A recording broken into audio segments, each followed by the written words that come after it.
Alexander Ibáñez, un hombre de 42 años, soñador, carismático y amante de los gatos, que hace 10 años fue diagnosticado con el virus de VIH. Durante años evitó afrontar lo que esta enfermedad conllevaba, por miedo a perder su trabajo y familia, poniendo de esta manera en riesgo su vida. Mi nombre es Rafael Ochoa y esto es ANEC Podcast. Hola Alexander, ¿cómo estás? Hola, bien, gracias.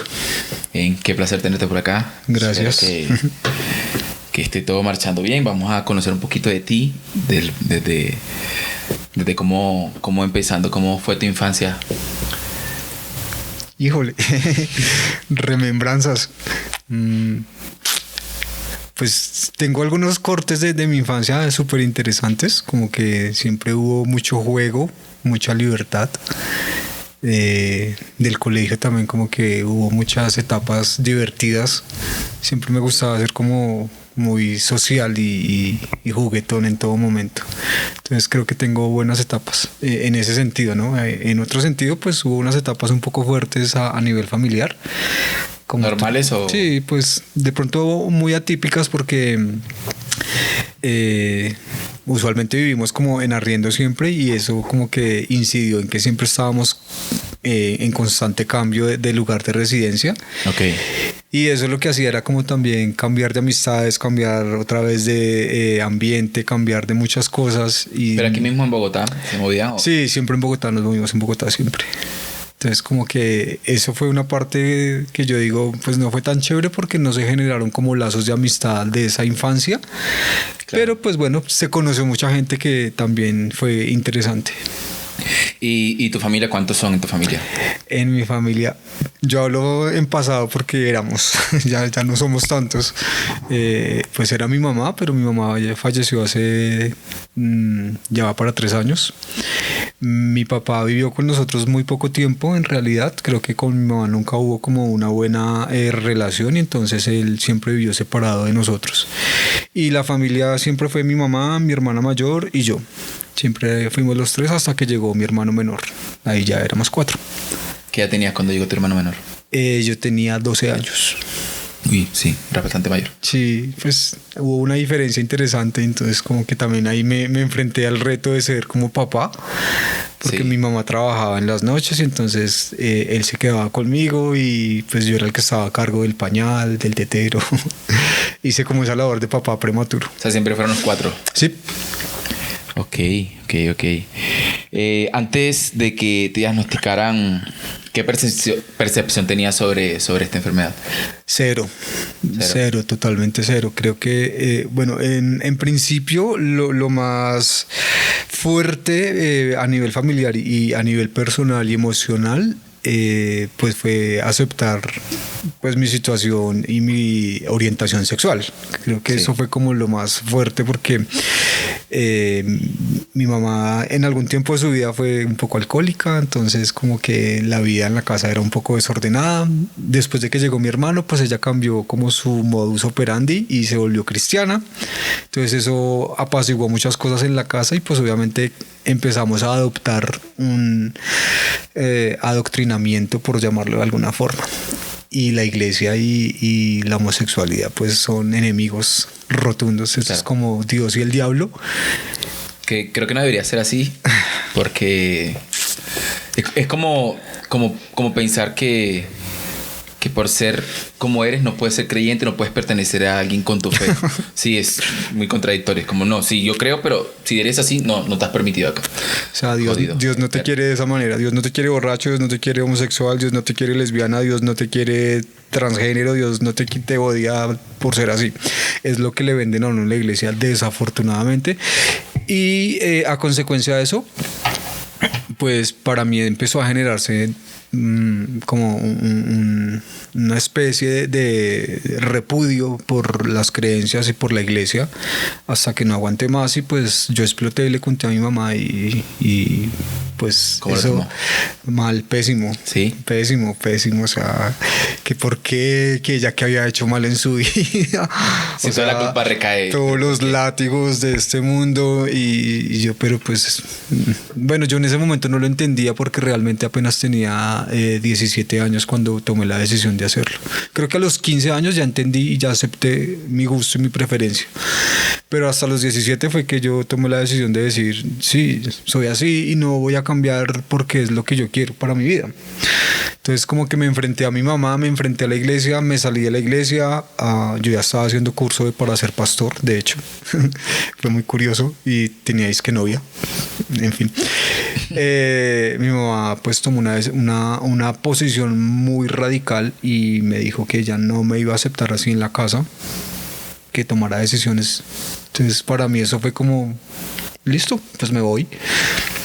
Cogí mi maleta, cogí mi homosexualidad y me fui de la casa. ¿Y siempre estuviste de ahí en adelante solo o volviste? No, yo volví con el tiempo porque cuando me fui de la casa, obviamente apenas iba a cumplir 18 años, conocí una persona pues que en ese momento, no sé, a mí me gustó, me impactó y me abrió como las puertas de su casa, pero yo siento que estaba muy, muy joven para enfrentarme a tantas cosas.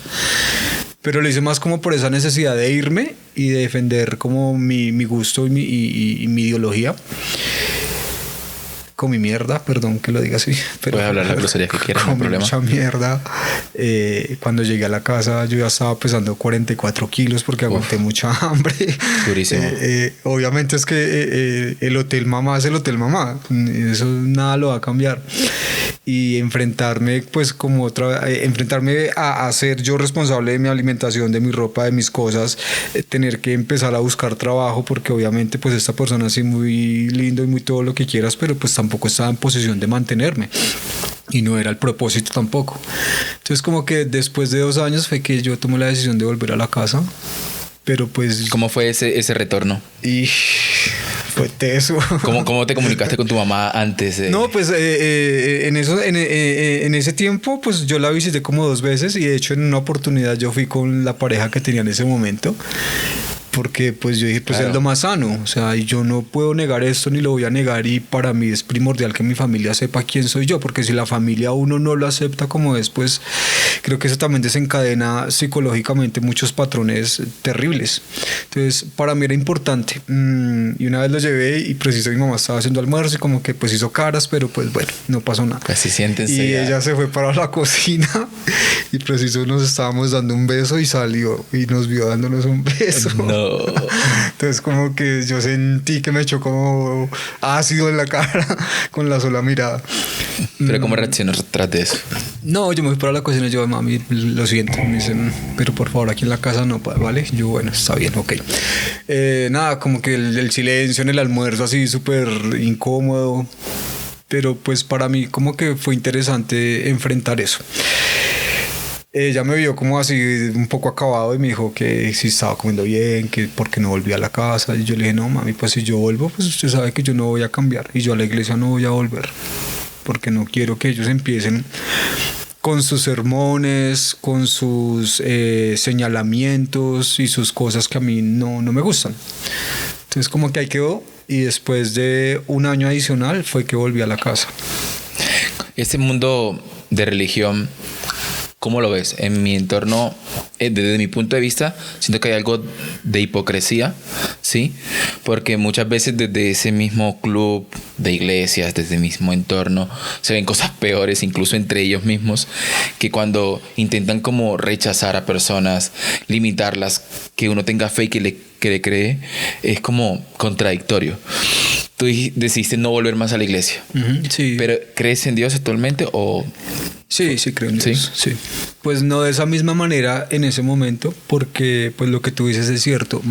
Ahora pues metiéndole un poco más de academia y de carcúmen a las cosas, para mí las iglesias son un centro de manipulación emocional. Entonces siempre está como el miedo en que si tú no eres de esta y de esta forma, entonces te vas a ir para el infierno y te vas a condenar y nunca vas a ser feliz. Pero si ellos mismos se van a encargar de limitarlo a uno de ser feliz en este plano y en este esta encarnación, pues de ahí para allá, qué felicidad puede haber.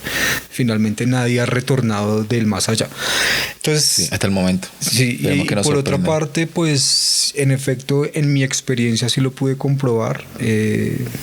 Lo hacen de mala manera porque destruyen familias. Sí, o sea, claro. Por el hecho de que tú seas así, entonces tú no sirves, te vas, punto. O sea, no me conviene ante la iglesia, ante el pastor, decir que tengo un hijo gay, un hijo homosexual o una hija lesbiana, no sé. Claro. En mi caso fue ser un hijo gay, entonces como que en vez de unir una familia, lo que hacen es destruirla. Y a mí me parece eso totalmente inadecuado y contraproducente, porque eso no es Dios, en realidad eso no es Dios. Claro. Y creo que, así como lo mencionas, muchas cosas pudieron haber sido distintas a raíz de ese momento. Uf, total. Claro. Bueno, ya es el pasado. Pero nosotros no solemos repetir como podcast temáticas en sí en general sobre algo que ya se ha hablado, porque sé que cada vez que termino un capítulo, por ejemplo, de depresión, muchas personas con depresión se me acercaron que querían contar su historia y nosotros pues buscamos la manera de sí abrirles el espacio, pero ya pensando en otras temporadas que no sea muy como que no se repita la constante de la misma temática. A diferencia contigo y colocando en contexto a los que nos están escuchando, nosotros vamos a hablar hoy de VIH, pero sobre la perspectiva distinta de una persona que me buscó, ¿sí? Con un correo que de entrada te digo, no lo había visto porque estaba en spam. Cuando lo leí estaba en clase, estaba en la universidad y demoré todo el día afectado, ¿sí? ¿Por qué? Porque sentí que mi espacio, mi podcast, estaba siendo un espacio para muchos de ustedes, las personas que nos buscan, las personas que quieren contar su historia. Pero aparte, me escribía desde la clínica. Sí. ¿Por qué decides mandarme un correo y por qué te motivó? Bueno, ya volviendo a este escenario y a mi actualidad, pues aceptando lo que es mi diagnóstico con VIH. Para mí ha sido muy impactante, ha sido fuerte. Esa negación, o sea, ese poder decir, sí, marica, pues tengo VIH y la vida debe continuar y debo cuidarme y esto no es una sentencia de muerte.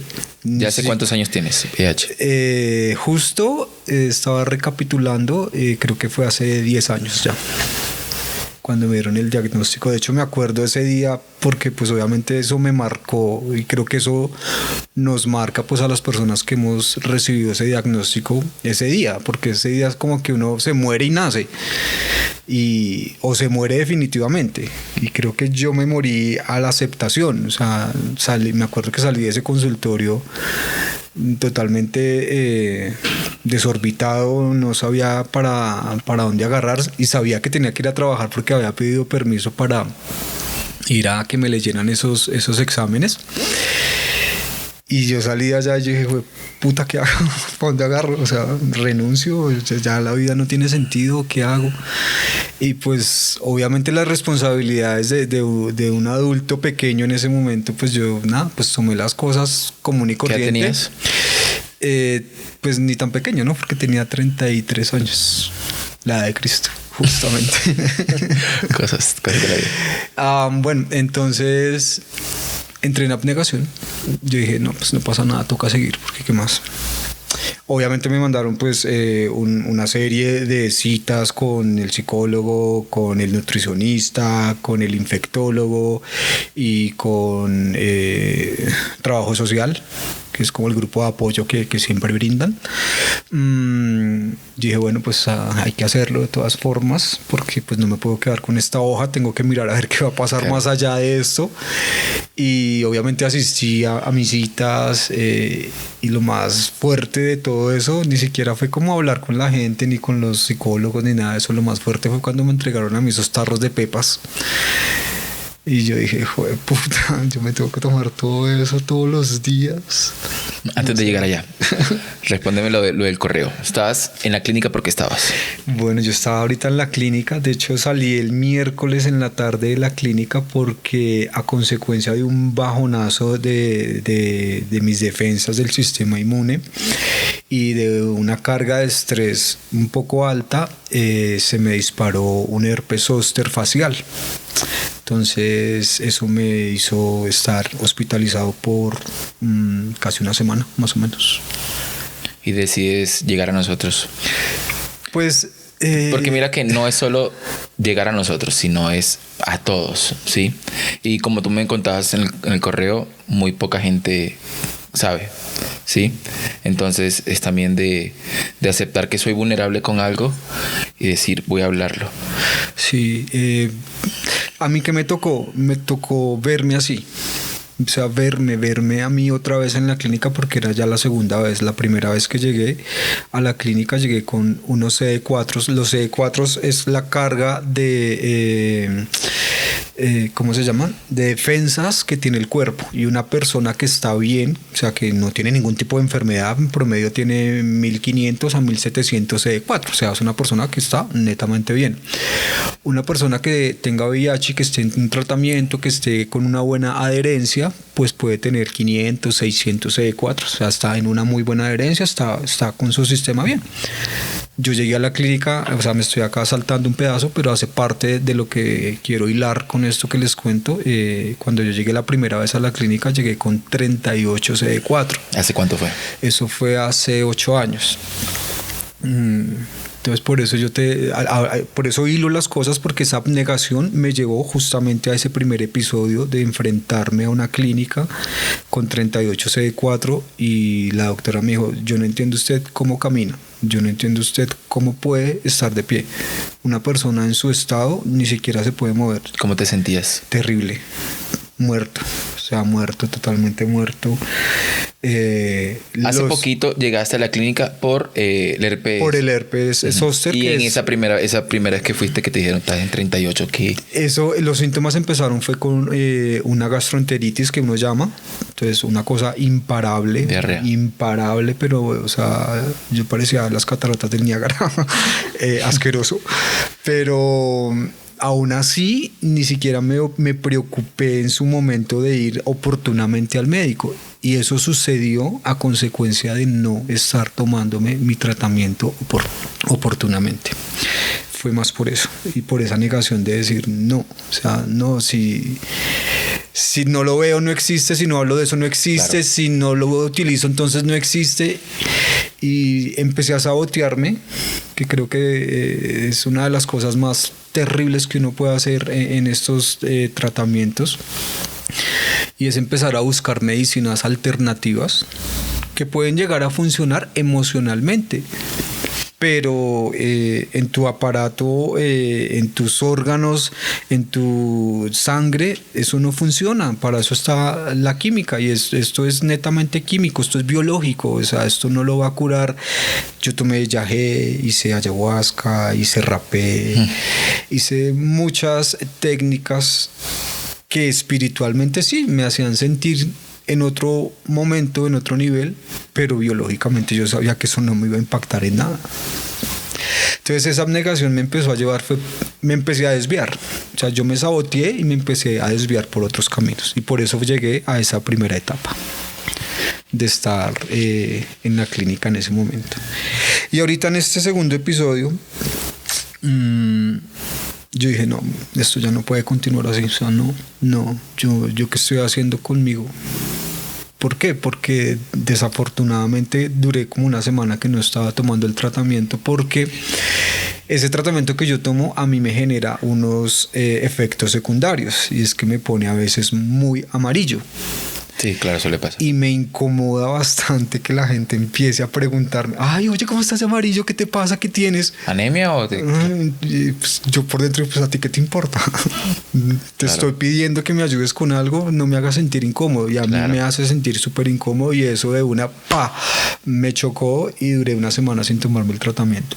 Y en ese vaivén de corre, y trabajo, y duerma poco, coma mal, pues cualquier enfermedad se vuelve oportunista. Soy el escenario perfecto para cualquier virus. Y ese es el problema con el virus, ¿sí? Que uno se vuelve vulnerable a cualquier virus y menos si no se cuida. Total. Entonces llegas a nosotros, decides, porque no sé si, ¿qué te costó decir? Pues voy a salir a la luz, literalmente. ¿Fue de mucho pensar? ¿Sí? Sí, bastante.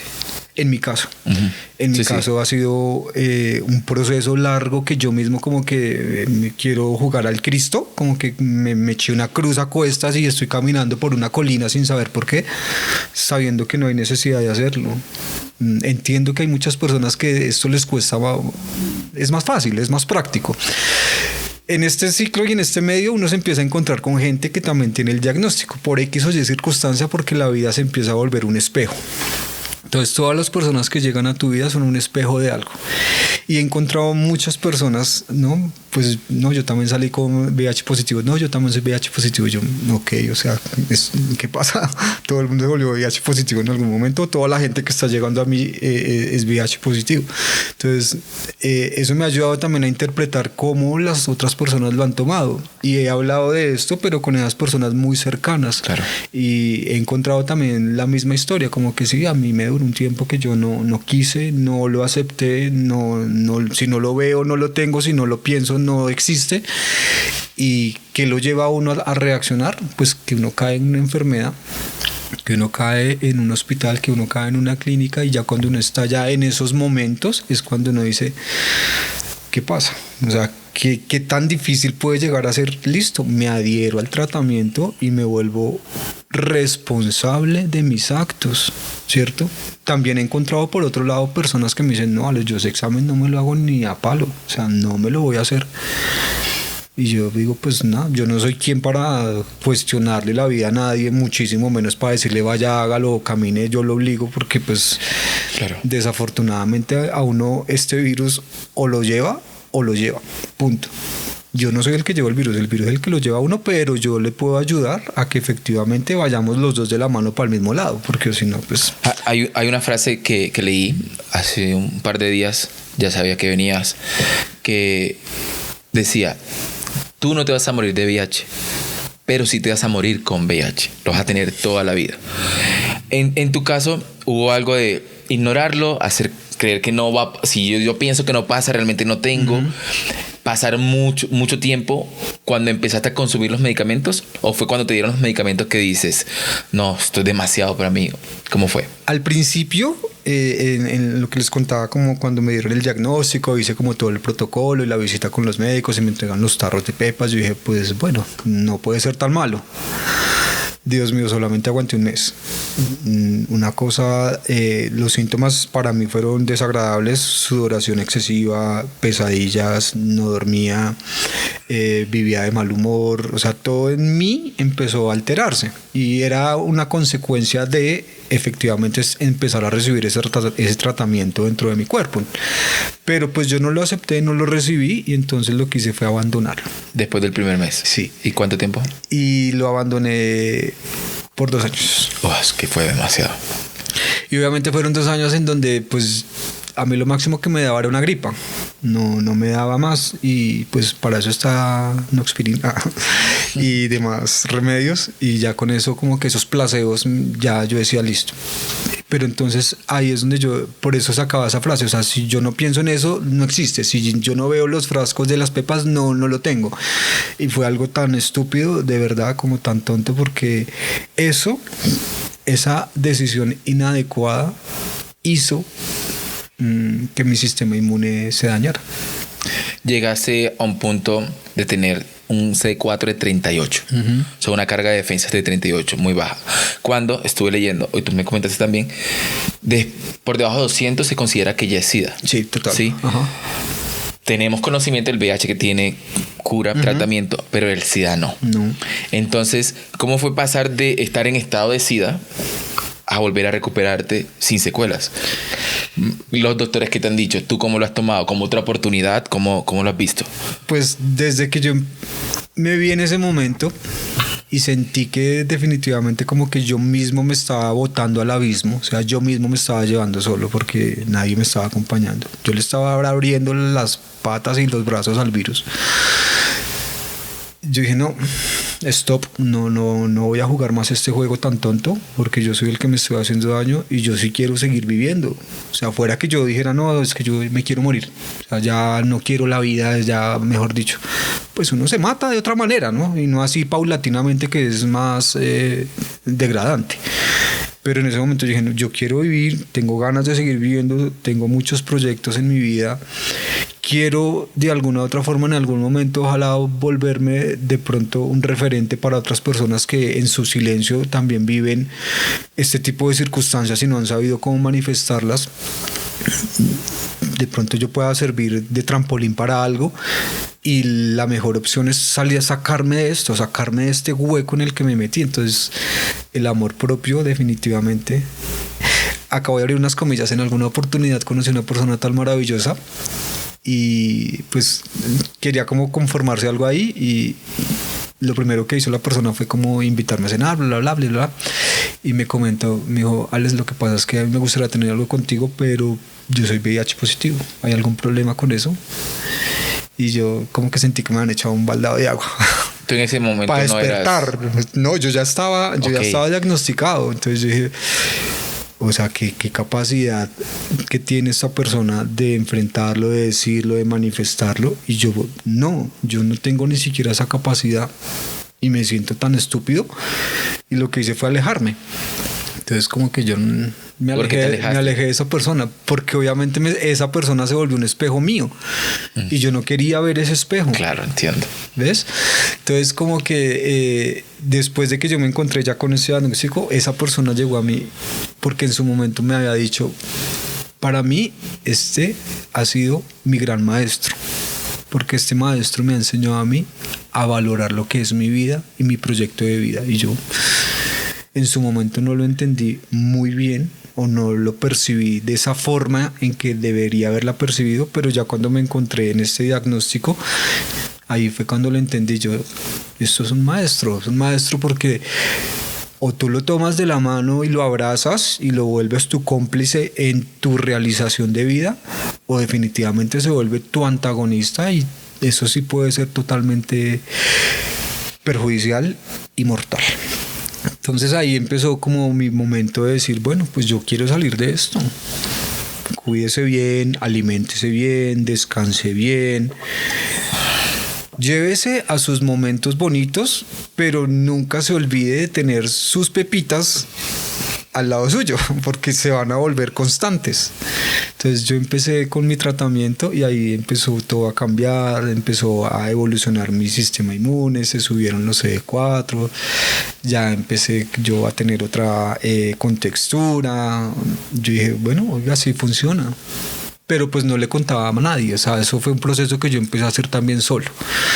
En ese momento mi mamá sí vivía, pero pues mi mamá, la verdad, yo nunca le confesé a ella así directamente, pero las mamás siempre saben todo, o sea, yo sé que ella se murió sabiendo, pero pues nunca lo hablamos, nunca lo charlamos. Entonces para mí eso también fue como una historia inconclusa, pero pues bueno. Soy creyente y doy testimonio que efectivamente es un proceso doloroso, pero es uno mismo el que lo vuelve doloroso. Ni siquiera es el tratamiento, sí, ni las pepas. Uno mismo es el que lo vuelve doloroso. Entonces, mira que y para como dar a entender a las personas que todos pasamos por situaciones muy complicadas. Sí, este podcast se llama Podcast Historias de Resiliencia. Uh-huh. Y qué mejor que tú, porque igual entras a un proceso de negación de 2 años o de decir, en una pregunta, ¿en algún momento pensaste de que si no te daba nada grave, habías consumido un mes las pastillas, estabas bien, entonces esos 2 años llegaste a pensar, no, yo estoy bien? Llegaste a pensarlo, decir, no, esto no, o no me dio como los demás. Ni siquiera llegué a pensarlo, me lo creí. Yo me lo creí. Dije, pues si como bien, si me alimento bien, si hago de pronto estas técnicas espirituales, pues eso me va a ayudar, va a ocurrir un milagro. y fui tan obtuso que aún sin tomarme el tratamiento empecé a hacer otro tipo de cosas y me tomé otra muestra para comprobar si efectivamente todavía existía el virus.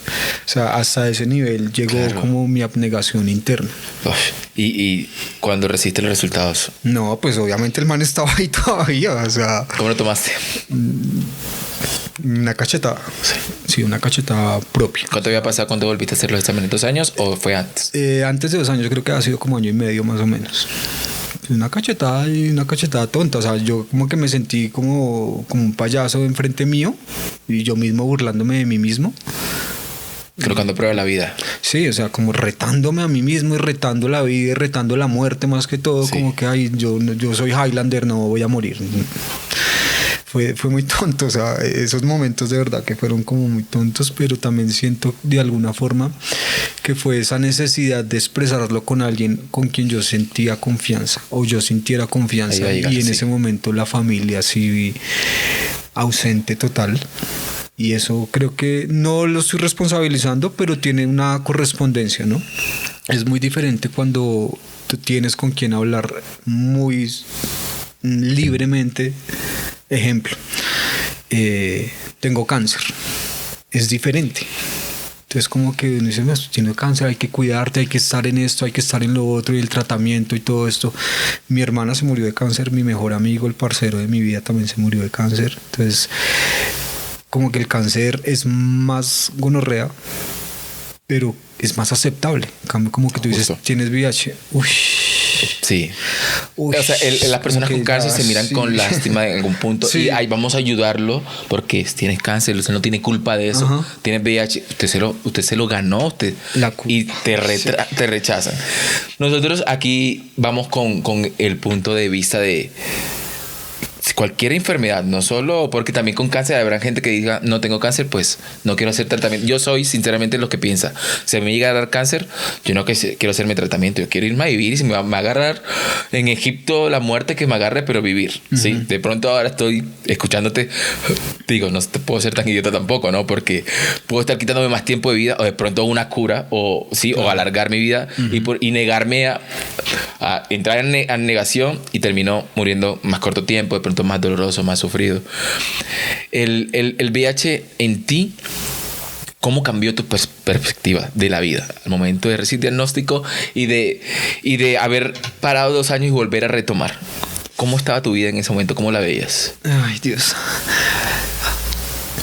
Resulta que en ese tiempo salí de una relación que tenía un poco larga y conocí a una persona maravillosa, espectacular. Pero nunca le confesé mi diagnóstico.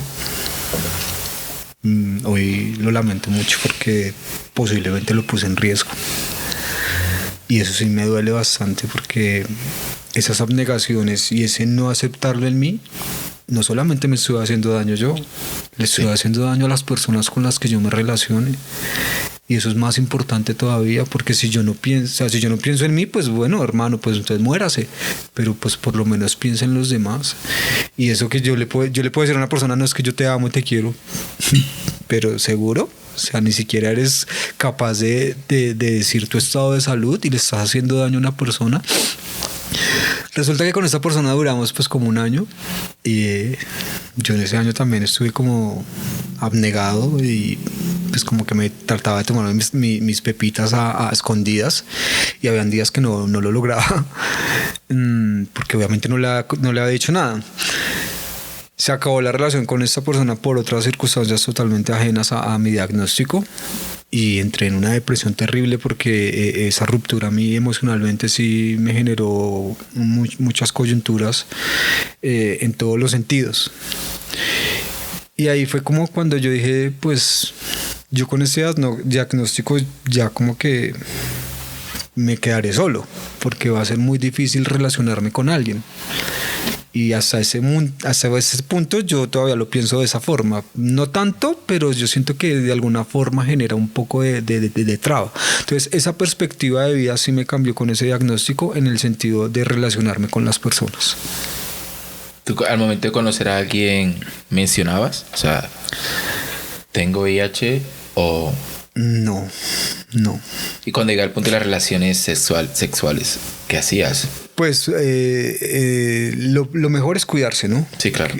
Pero más allá de eso, pues sí, tú puedes utilizar un preservativo, pero pues emocionalmente tú sabes que estás en una situación de riesgo. Primero, de uno mismo, porque cuando uno está diagnosticado debe garantizar cuidarse a uno mismo. Y si yo no sé el estado de salud de la otra persona, pues la otra persona me puede llegar a reinfectar o no sé, algo puede llegar a suceder ahí, ¿sabes? Entonces como que eso se vuelve también un tema muy delicado, pero pues en temas, no sé, como emocionales y muy hormonales, como que eso queda de lado. Desafortunadamente, pues en mi caso fue así. Yo no estoy generalizando, no creo que sean todos los casos, no sé, pero pues en mi caso fue como muy así. Entonces vuelvo a lo mismo, o sea, si no lo pienso, no está en ese momento, como que no está, y pues trataré de cuidarme y todo bien y ya, pero no debería ser así. He conocido no muchas personas, la verdad. Creo que después de eso no he conocido, no me he dado la capacidad de conocer tanta gente. Me he cerrado mucho las puertas. Pero he conocido 2 personas y esas 2 personas, lo que les contaba hace rato, como que se vuelven espejos. Entonces, son las que me cuentan a mí. No, mira, es que pues yo siento que las cosas como que están pasando algo serio, algo bonito, algo estable. Entonces yo tengo que hablar algo contigo. Y cuando me dicen a mí eso, que han sido 2 oportunidades, pues yo ya sé lo que me van a decir. Entonces como que digo, bueno, pues admiro mucho que me lo digan, pero yo no he tenido esa gallardía, ese coraje de también decirlo.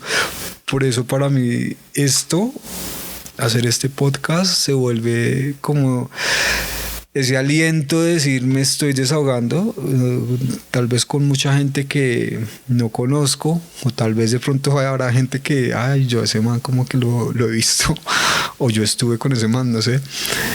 Pero pues esto es el estado en el que estoy ahora. Me he pedido perdón a mí.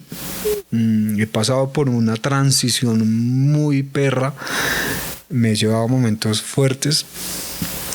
Pero pues acá estoy y soy consciente que soy un hombre que tiene VIH y que mi vida sigue y que mi vida continúa, que tengo una familia hermosa. Entonces, todo eso ha pasado y es una mezcolancia, eso es como un sancocho de emociones, un sancocho de muchas cosas, pero mire a dónde yo me he llevado por cerrarme la oportunidad de aceptar un diagnóstico que en definitiva no me está matando, me está matando otra cosa. Claro, y no es para mí, sino también pensar de que han pasado casi 10 años o 10 años desde que fuiste diagnosticado y has tenido mucho vaivén, inconsistencia en el tratamiento, que uno escuchando otros testimonios han llegado a llegar a ser indetectables, ¿sí? ¿Piensas en eso? Ay, total.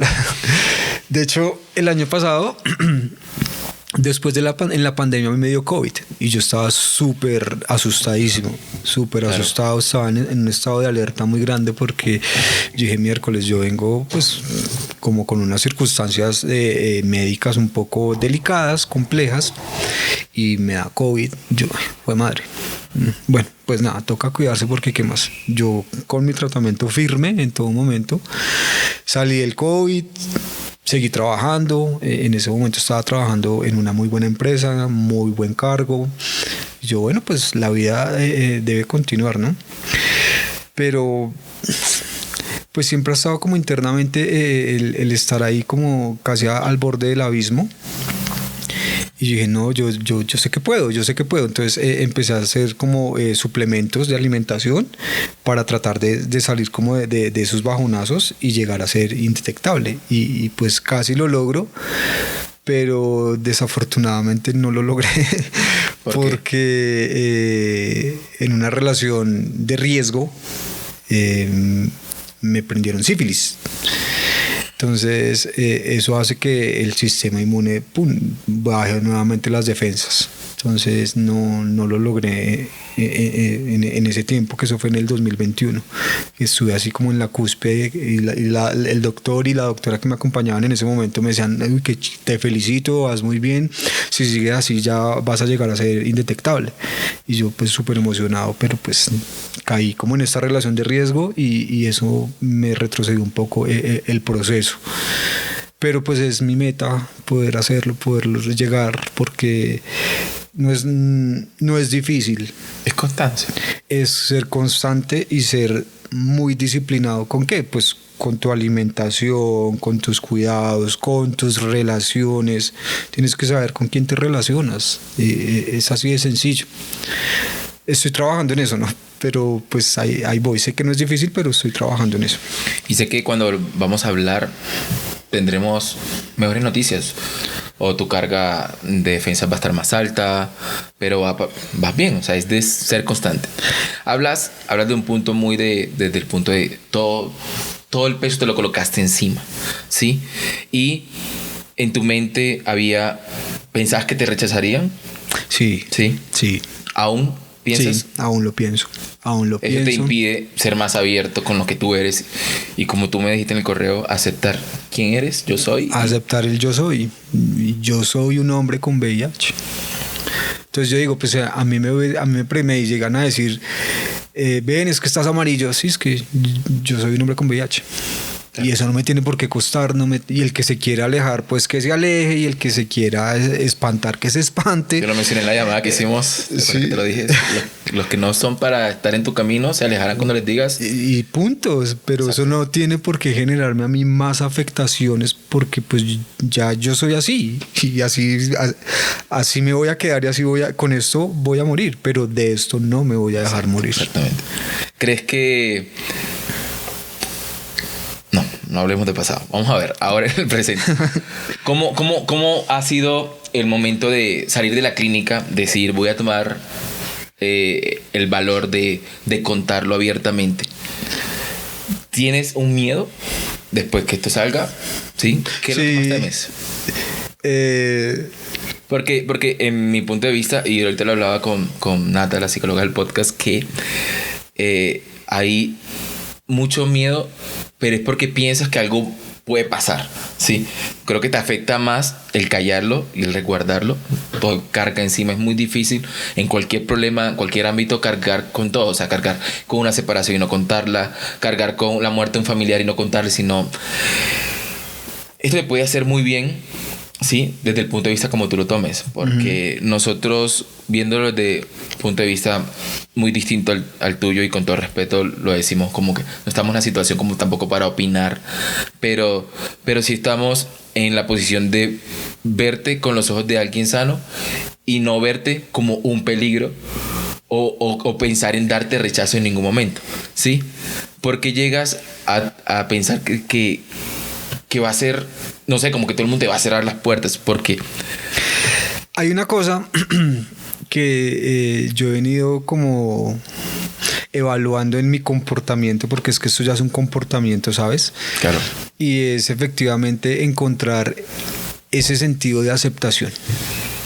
Entonces, cuando muchas personas nos encontramos en ese proceso de aceptación frente a algo, porque ya saliéndome como del contexto del VIH, no sé, pues yo puedo ser una persona muy obesa y voy a encontrar que no soy aceptado en la sociedad. Eso me puede llegar a generar algo. O por el contrario, que soy muy flaco, entonces eso también me puede llegar a generar algo. Ahora sí, aterrizándolo con mi diagnóstico, pues yo sí siento que eso me puede llegar a generar un poco de rechazo, y también como de otro poquito de látigo como que me hubiera cuidado, hubiera hecho o no hubiera hecho, y devolverme al pasado. Pero pues ya no puedo hacer nada con lo que hay. Ya lo que sucedió, y esto es lo que hay en este momento, y con esto es lo que yo tengo que llegar hasta el final. Entonces, esa publicación, esa historia que yo encontré en Instagram, yo dije, yo quiero enfrentarme a eso. Por lo menos quiero enfrentarme a ser una voz abierta frente a mucha gente que no voy a ver, afortunadamente. Pero esa voz abierta quiero que se libere, quiero que salga porque estoy en ese momento de decir esto es lo que yo ya soy y ya. Y posterior a eso, pues ser transparente y ser claro con las personas que realmente estén dentro de mi círculo. Porque obviamente pues uno no anda con un cartel, hola soy VIH, ¿cómo estás? No, pues claro. Y tampoco hay necesidad, o sea, eso ya es como tonto. Es como que fuera alguien que es diabético que va a estar. Sí, o sea, toda la vida tengo diabetes. Eso no hace parte, pero pues asumo que de alguna otra forma sí me ha afectado, pero no en gran proporción. Entonces en el momento en que yo tomo la decisión de hacerlo así como abierto, de pararme frente a dos personas que no conozco, frente al micrófono, y detrás de ese micrófono pues hay otro montón de gente que tampoco conozco de momento, pues espero poder conocer en algún momento, pues decir sí, pues acá estoy, hombre, eso soy yo y todo bien Alexander, porque vamos para adelante y ya lo que pasó ya me cacheteó bastante. ¿A quién fue la primera persona que se lo contaste? Uf, qué buena pregunta. Excelentísima tu pregunta. Cuando yo les estaba contando al principio de mi historia y que yo me fui de la casa y no sé qué, pues yo a los 18 años obviamente empecé a salir a rumbear. Me ha gustado bailar, me ha encantado bailar. Y en esas rumbas conocí un parcero, se llama David. Y él fue la primera persona que yo le conté. Y cuando yo le conté, me dice, bueno, yo también soy VIH hace tanto tiempo. Y yo, ay, ok. Entonces fue como más una confesión un poco sarcástica. Sí. Y fue divertida. Ya cuando yo me enfermé, él sí me jaló las orejas. Me dijo, usted sí es bien marica, ¿no? Cuídese, hermano. O sea, cuídese, tomes esa mierda ya. Esos son sus honguitos recuperadores y ya, tomes eso ya. Ese fue el jalonazo de orejas que él me dio. Después de eso, le conté ¿a quién le conté? A otro amigo. Le conté a otro amigo muy grande que ya no está, pues se murió de cáncer. ¿Las personas a las que le has contado has sentido rechazo por eso? Ay, para nada. Entonces todo ha estado en ti, ¿no? O sea, todo ese miedo estaba en ti. Y sí, claro. El año pasado tomé la decisión, después de tanto tiempo, de contarle a mi familia. Porque me sentía rebosado de muchas cosas. Y yo, tardaste muchísimo tiempo, Alexander. Sí, demasiado tiempo. Es que mi proceso, yo no sé por qué sigo así, como que en fin. Reuní mi familia, estábamos ahí pues en un almuerzo, bla, bla, bla. Y pues yo les boté ahí la sopa, porque qué más. Además porque yo pues, o sea, si mis personas cercanas no saben, pues entonces yo estoy jodido. El día que yo me enferme o algo, entonces ¿qué? ¿Sí me entienden? Entonces como que para mí fue muy importante y generar esos lazos de confianza y de familiaridad. Entonces pues ahí fue cuando... ¿Cómo lo tomaron? No, pues también súper bien. La verdad, no, nada de señalamiento ni nada. Claro. Me alegra que haya sido así. Con un ex con el que duré mucho tiempo, cuando yo le conté, fue porque yo estaba en la clínica con los CD4 en 38, ya vuelto mierda en una camilla, y él siempre ha sido como la persona que ha estado muy atenta de mí, como ese hermano mayor. Y cuando llegó allá a la clínica, pues me preguntó qué ha pasado, por qué estaba ahí, Ay, pues yo no aguanté más y yo le conté la sopa y me dijo, bueno, ¿y entonces qué hay que hacer? ¿Qué hacemos? ¿Qué necesita? Y yo, ok, pues, ¿dónde putas queda tal rechazo ese que yo estoy pensando? Porque en realidad no existe. En las personas que realmente lo quieren a uno y lo aprecian a uno. Exacto, es que es así. Porque las personas que son ajenas y que son pasajeras, en esas personas sí he sentido rechazo. Y lo digo porque he tenido conversaciones así como del tema. Uy, no, a mí me llega, no, yo lo siento, pero yo sí me alejo, no, o sea, no, yo creo que me voy a arriesgar, ¿no? Y es porque inmediatamente el VIH lo relacionan con la palabra muerte. Totalmente. Entonces el miedo a morir, pues yo me cuido, sí, bien tú con tu situación, pero yo aquí y de lejitos. Claro, Sí, ni de culparlos. lejitos. Sí, total. Pues son ajenos a la vida y son pasajeros que en cualquier momento se bajan en donde se tenían que bajar, y punto final. Entonces yo digo, me he preocupado más por el rechazo de gente X y realmente no he valorado las personas que han estado acompañándome en este proceso, que no necesitan ser millones. O sea, las 4, 5, 6 personas que están son las que yo necesito. Y me haces pensar ahorita en muchas cosas, ¿sabes? De verdad. Claro, porque sea como sea, has pasado, pero te hubieses ahorrado mucho, pero no es tarde, ¿sí? Le contaste a tu familia, tienes apoyo de tu familia, sí, bueno, viniste acompañada por una sobrina, le contaste a amigos cercanos, nunca hubo rechazo, va en sí. Y eso también es mensaje para muchos que pueden estar pasando por esta situación. No es como, no, tengo VIH, no, ¿qué le digo? Creo que es imposible tener una pareja y formar una relación que todos nos merecemos, ser felices y ser amados y correspondidos, y ocultar que te tomas un medicamento diariamente, ¿sí? Entonces es algo con lo que cargar con ese... Es como aquella persona que carga con una mentira, que primero cae un mentiroso con un cojo, o lo difícil que es cargar con una mentira durante tantos años. Es complicado. ¿Tú llegaste a tener contacto con las personas anteriores con las que tuviste relaciones sexuales después de ser diagnosticado? ¿Cómo la medicina trata eso? ¿Cómo los doctores te dicen? ¿Sabes quién pudo ser? ¿No hacen preguntas de nada o simplemente tu diagnóstico? No, a mí en la realidad nunca me preguntaron, nunca me hicieron esa pregunta. Creo que uno mismo es el que se la hace. Joder, madre, ¿quién habrá sido? Entonces empieza uno a recapitular, ¿cierto? Sus relaciones. Y pues ahí encuentra relaciones de riesgo. Y ahí es donde me dicen, miércoles, pues pudo haber sido acá.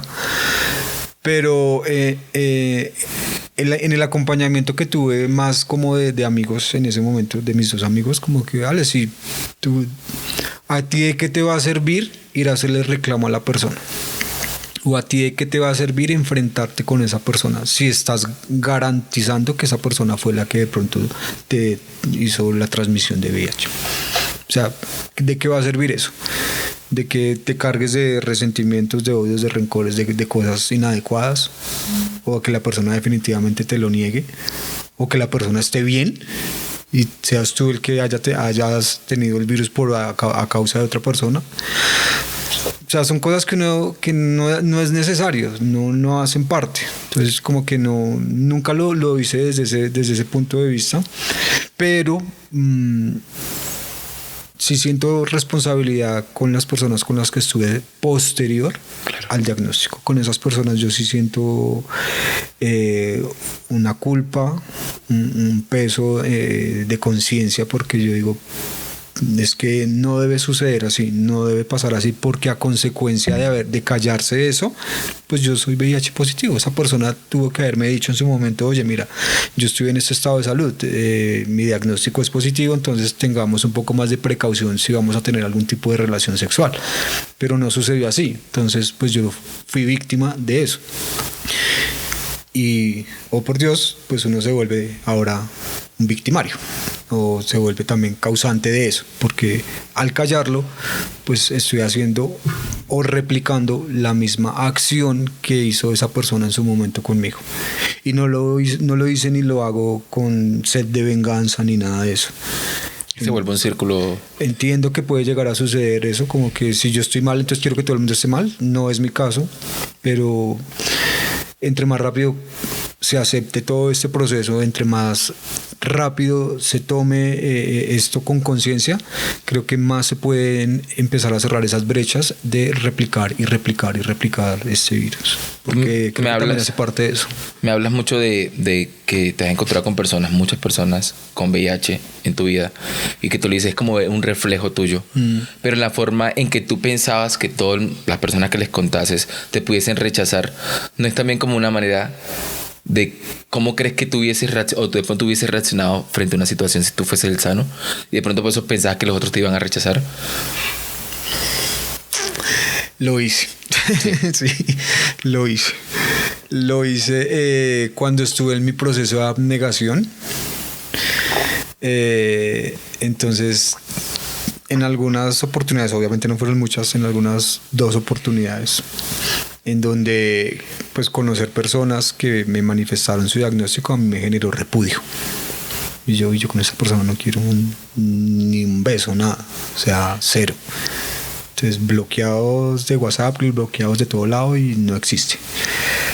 Lo hice, sí, caí en eso, fui esa persona horrible y creo que eso también incentivó más ese miedo interno de ser rechazado. Claro. ¿Y en qué crees que tendría que mejorar la sociedad respecto a un virus como el VIH? Principalmente esto debe ser cultural, o sea, esto debería tomarse desde una forma académica y pedagógica de explicarle a las personas, no sin señalamiento. Entonces, en el contexto en el que yo estoy actualmente trabajando, que yo soy docente y soy docente en algunos colegios, pues yo a los chicos les pregunto cómo abordan la educación sexual en los colegios y es cero y nada. ¿Sí me entiendes? Entonces, todo ese tabú en el colegio. Entonces ya a partir de ese momento pues uno dice, no, miércoles, pues si aquí a los chicos hasta el sexo es un tabú, pues de ahí para allá uno que les va a poner, que se va a poner uno a hablarles de enfermedades de transmisión sexual. Me echan de este colegio porque es así, tal cual. Entonces, primero, como abrir un poco más la mentalidad que efectivamente cualquier persona que tenga actividad sexual es propensa a adquirir una enfermedad de transmisión sexual, llámese ETS o llámese VIH. No es algo que netamente le corresponda a las prostitutas o a los maricas o X. Es cualquier persona que tenga actividad sexual. Segundo, creo que pues hace falta también un poco más de entender que esto no es algo que si yo te toqué la mano ya te vas a morir, como una gangrena o algo así. O sea, no pasa de esa manera. Y segundo, pues que tampoco hay que vivir de lástima. Creo que las personas que tenemos cáncer o VIH nunca estamos buscando que nos vean con lástima, porque lo que hacen es lastimarnos. Claro. O sea, no, yo no necesito que me vean con lástima. Sí, tengo una condición de salud que lo que hace es que yo me cuide mejor y me cuide más, pero no quiero que tú me mires como que, ay, pobrecito, ay, no, o sea, no, uno no necesita eso, porque creo que eso sí es contraproducente. Entonces, ¿Tuviste que llegar en algún punto a explicarle a tu familia, bueno, decir, cuando le dijiste a tu familia que era cero positivo, explicarles algo? Aclararles, no, esto no es, de pronto ustedes creen que se transmite si compartimos baño, ¿sí? ¿Un momento? No, es cierto. No. No, mira que no. Yo sí lo pensaba. Sí. Yo sí lo pensaba cuando a mí me diagnosticaron como que, uy, mierda, me va a tocar tener como las cosas muy aparte, muy mías, pues por si al caso. Pero en ese grupo de apoyo, en trabajo social y en psicología, sí me explicaron eso. No necesitas apartarte ni meterte en una habitación ni salir con plásticos, nada. Lo único es que si efectivamente vas a tener contacto directo con alguien que de pronto tenga alguna herida, o si tú tienes alguna herida y sale sangre, debes tener cuidado, debes tener precaución, pero eso no significa que te tengas que meter debajo de la tierra. Y si tienes contacto sexual con alguien, pues tienes que cuidarte el doble de lo que te cuidabas antes. Es todo. De resto no hay otras indicaciones, porque el virus no se transmite por otro medio que no sea el medio sexual o sanguíneo. Es la única forma, nada más. Aquí tuvimos la visita de Miguel López, el cofundador de Más que Tres Letras, y tú llegas también a nosotros por ellos, bueno, por algo que repostearon ellos. Sí. ¿Has contactado con ellos o solamente los sigues para informarte? No, solamente los sigo porque el contenido de ellos a mí me ha ayudado bastante, me ha ayudado son muy asertivos en ese sentido de hacer ver el virus como una forma de vivir diferente, ya. Sí. Y ni siquiera diferente es de que yo vivo en Marte y ustedes viven en la Tierra, no, diferente, pues tengo otros cuidados y me cuido y ya. Entonces, ese tipo de actividades en redes sociales a mí personalmente pues me tienen aquí sentado hoy, ¿no? Entonces, un 10 de 10 para ellos, total a acuerdo, porque me gusta lo que hacen. Estuve también con otra red que se llama Red Somos en algún momento. También me pareció interesante lo que hicieron, pero pues... Pero nunca he llegado a tener contacto con alguno de ellos. No, con ninguno de ellos. Entonces, ¿Sí? ¿Crees que te gustaría? sí, me parece interesante. Me parece que debe ser, porque eso de alguna u otra forma lo que hace es amplificar el eco de mostrar y visibilizar que estamos aquí, que somos, que merecemos, que necesitamos apoyo, que a veces estamos frágiles, que a veces sí, puede que uno se muestre fuerte y que uno, no, el man ya la cogió, ya la tiene clara, pero a veces emocionalmente uno también se derrumba y ahí esa red de apoyo puede funcionar bastante, principalmente pues para no abandonar el tratamiento, ¿no? ¿Qué te dice la medicina? Porque como yo lo veo como una segunda oportunidad. Se sabe, y lo mencioné ahorita, si tienes una carga de defensas menor a 200 se considera SIDA. Ajá. ¿Por qué tú no? O sea, y hasta 38, ¿qué te dice la medicina? Porque, o sea, llegas al punto donde vuelves y tomas el medicamento, la medicación, y vuelve a subir tu carga de defensas sin secuelas. ¿Es normal? ¿Puede pasar? ¿Qué sabes de eso? En algún momento, pues después de ese tratamiento, a mí me hicieron casi que seguimiento cada 15 días. Porque sí me comentaban eso, o sea, es que el estado en el que tú estás es muy riesgoso. O sea, a ti te llega a dar de pronto una neumonía y te mueres. O te llega a dar, no sé, un resfriado muy alto y puedes quedar ahí, no sé, con meningitis por la fiebre, o te puede dar una hepatitis, puedes quedar cuadrapléjico, puedes quedar ciego, puedes quedar sordo, o sea, pueden sucederte todas las variables que a una persona en un estado de condición de salud deplorable le pueden pasar, hasta morirte. Entonces, sí nos preocupa bastante tu estado de salud, entonces por eso el seguimiento fue como constante. Pero, pues ahí sí, como dicen, el que está para morirse se muere tomándose un vaso de agua, ¿no? Aparte de esto, yo he tenido otros sucesos que sí han sido muy fuertes en mi vida. Me estrellé 2 veces en 2 carros que tuve. Casi me ahogo en un río. Me intenté cortar las venas en alguna oportunidad. En la clínica estuve a los 14 años hospitalizado porque me dio neumonía y me dio osteomelitis, y a mi mamá le dijeron: despídase de su hijo porque posiblemente mañana usted ya no lo encuentra porque está muy mal y está infectado los pulmones. Duré en cuidados intensivos 8 días, convulsioné, pero acá estoy. Por algo. Entonces, por algo, porque estás aferrado a la vida.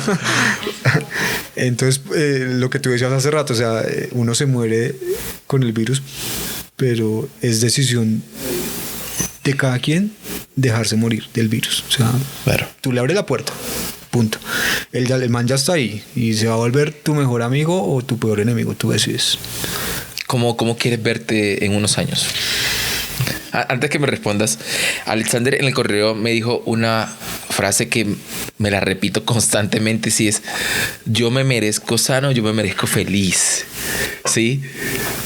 Es chévere y es bonito que seas consciente de eso, porque te has cargado miedos que de pronto estaban dentro de ti referente a ese tema, y no porque las personas te lo han inculcado a ti, ¿sí? Uh-huh.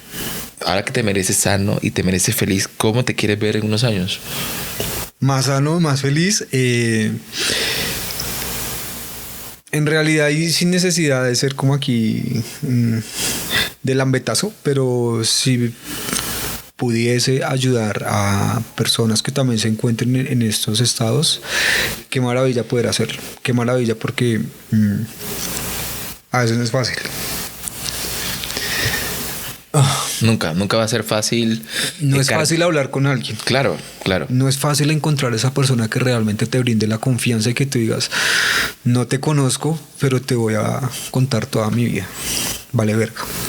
Porque a veces la misma familia es la primera que le da la espalda a uno, y los amigos son los primeros que le dan a uno la espalda.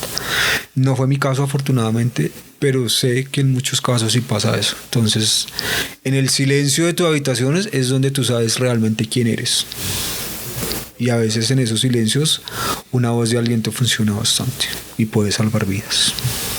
Y ese es el llamado. O sea, el llamado es el mundo, y siempre creemos que aquí va a acabar todo, que ese es el final de todo, ¿sí?